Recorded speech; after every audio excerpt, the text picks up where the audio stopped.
We have already discussed about force, and you must be knowing the definition of force as well. A very common definition: a push or a pull of an object. We say it as force. Force is of two types. This also you have studied in class 6: contact force and non-contact force. The force which results from physical interaction of two bodies are known as contact forces. Non-contact forces, the force resulting from non-physical interaction of two bodies, are known as non-contact forces. Types are electrostatic force, magnetic force or electrical force, gravitational force. They are the non-contact forces. Contact forces: muscular force, reaction force, frictional force, air resistance force, spring force. Now about the reaction force. Look over here, table is there and a book is kept. Now the force which is applied from the book will be towards downward direction, and to encounter this force, one force is there which we say it as a reaction force, that is opposite to this force. All right. Now even in our earth also we are having two types of forces which encounter each other: centrifugal force and centripetal force. Centripetal force always been opposite to the centrifugal force. All right. Now frictional force: the force generated by two surfaces that get in contact and slide against each other. Suppose that your body is in this direction, having a relative motion, and it is heading towards this direction. The frictional force will be opposite to the moving object. Air resistance acts like frictional force. Here the medium is air. The force that is opposite to the relative motion through air, we say it as air resistance force. For example, a skydiver parachute. Spring force: the force exerted by a compressed or stretched spring upon any object that is attached to it. For example, you use clickable ball points. Over here, when you click, the nib is come out, isn't it? So this is an example of spring force only. Now, to measure the weight, we use spring balance. All right, the spring is coiled. All right, and at rest it is 0 Newton.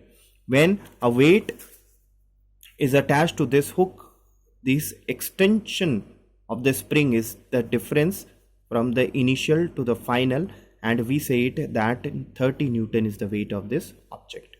All right, this is basically having the concept of from the Hooke's law only. Robert Hooke defined this spring balance to measure weight. Now the difference between mass and weight: the amount of matter or number of atoms in a matter contained in an object, we say it as mass. Now here you have already studied the three states of matter. The solid contains more number of atoms as compared to liquid and gases, so it carries more mass.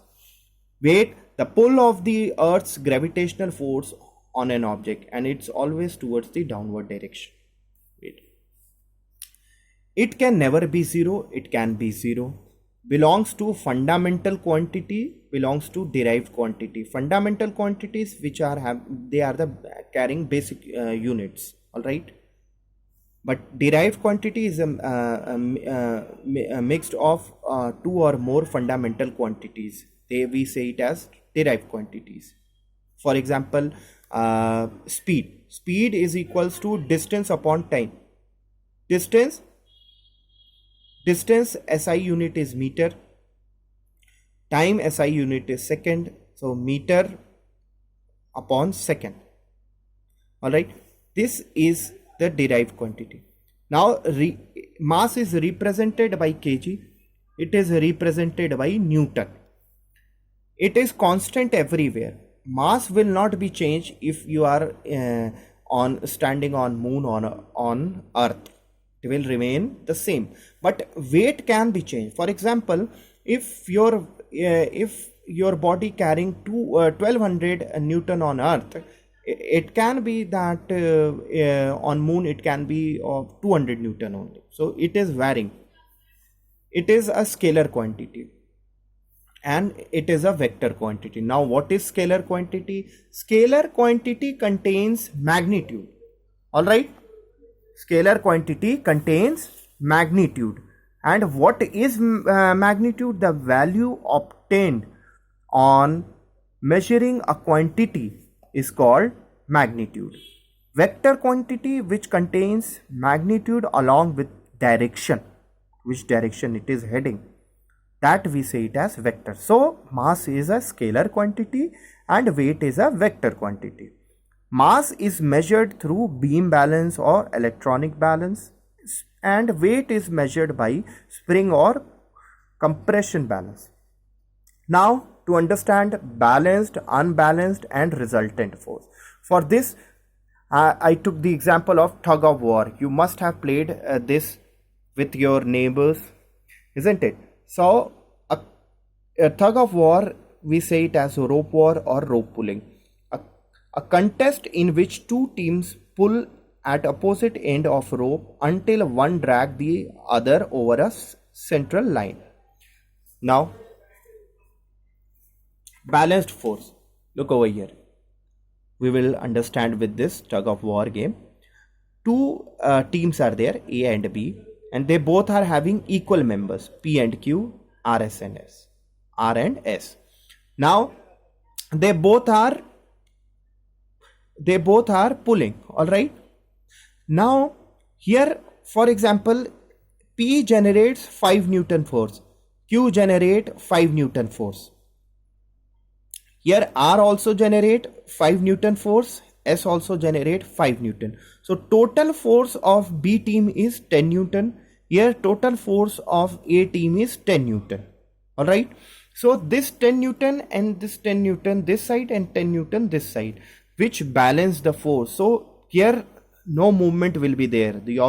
If this happens, the object is at stationary. Now about unbalanced force. Now again, now here you add one more new member to the team. Now here this side A team, 3 members are there, P, Q, R.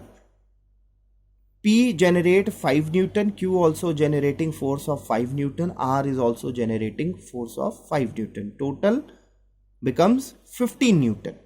The force of A team is 15 Newton. Now here STU, S generate 10 Newton, T generate 2 Newton and U generate 4 Newton. Total force generated by B team is 16 Newton. So now here B team force is more than A team force. So who will win? Definitely B team. Now the resultant force. Now this is the unbalanced force. Now you understood, means that one side the force is more than the other side. All right.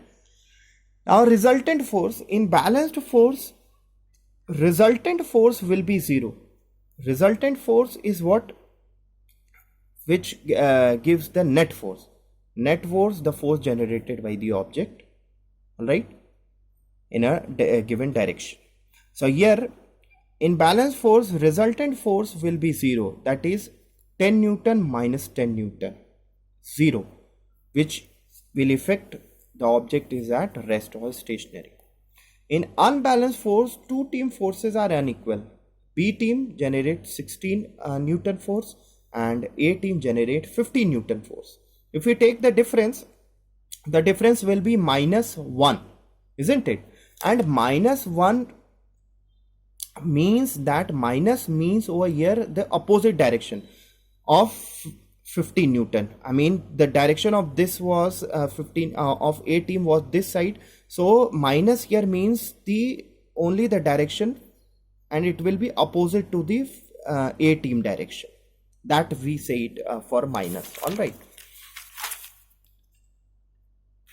Now distance and displacement also you should know. Distance, suppose that if you have to go to C, you will first go to B and from B to C, right? If you have to go to C. But displacement is the shortest path traveled, A to C.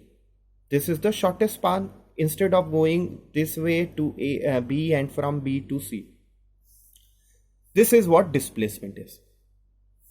Distance is a scalar quantity and displacement is vector which contains magnitude along with direction. Direction is there. Alright, see over here the arrow is made. Clear? With this your chapter is clear. Thank you.